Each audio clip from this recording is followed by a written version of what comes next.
In this video mashup, we cover 5 strange stories in history that you won't want to miss, including the man who jumped from 18,000 feet and lived, a deadly Molasses tragedy, a pizza funeral, and more.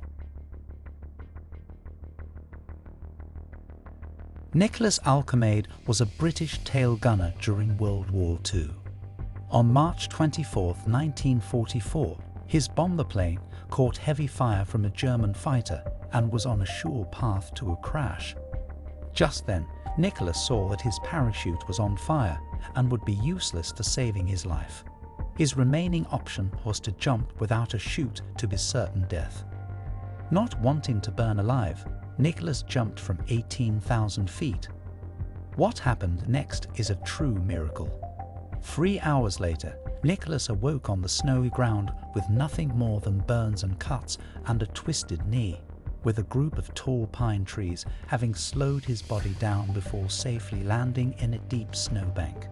His rescuers were the German Gestapo, who eventually corroborated his story, bringing Nicholas temporary stardom in his prisoner camp before he returned home when the war ended.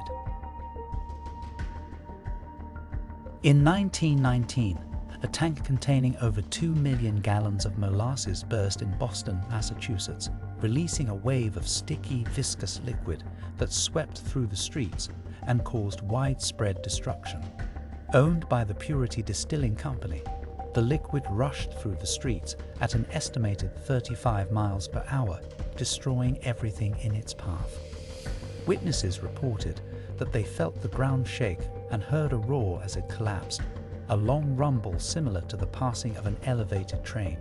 Others reported a tremendous crashing, a deep growling, a thunderclap-like bang, and a sound like a machine gun as the rivets shot out of the tank. The flood killed 21 people and injured 150 others, and it is still remembered as one of the strangest and most bizarre disasters in US history. The Great Stink of central London culminated in July and August of 1858, though the problems had been mounting for years before. Due to aging and inadequate sewer systems, a tremendous buildup of human and industrial waste accumulated on the banks of the River Thames, causing contagious diseases and cholera outbreaks in the years leading up. Finally, the hot July sun released the unbearable smell of years of untreated waste into the atmosphere, finally convincing Parliament to rebuild the city's sewers. Though construction took years to complete, London's sewers still operate to this day, supporting over 6 million people and thousands of businesses. Following his 1906 expedition that failed to reach the North Pole, explorer Robert E. Peary reported a newfound land off the shore of Ellesmere Island near the Arctic Circle.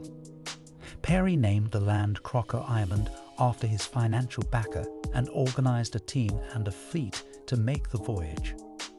On July 2, 1913, the first ship set sail and crashed at the hands of its drunk captain. More ships and dogsled teams made the trek across 125 miles of icy sea for months, only to painfully discover that the Crocker Island was in fact just a mirage.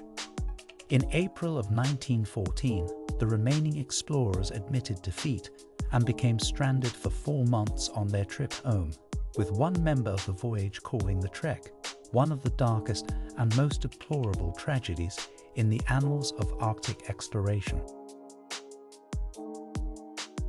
Mario Fabrini came to the US after World War II and started a frozen pizza company from his kitchen in Osineke, Michigan. On March 5, 1973, Fabrini dumped 29,188 of his frozen pizzas into an 18-foot deep hole in the ground before a crowd of astonished onlookers, including the governor. You see, the FDA ordered a recall after discovering that some of his suppliers' products were contaminated with botulism-causing bacteria. For publicity and accountability's sake, Fabrini used dump trucks to destroy $90,000 worth of pizzas to comply.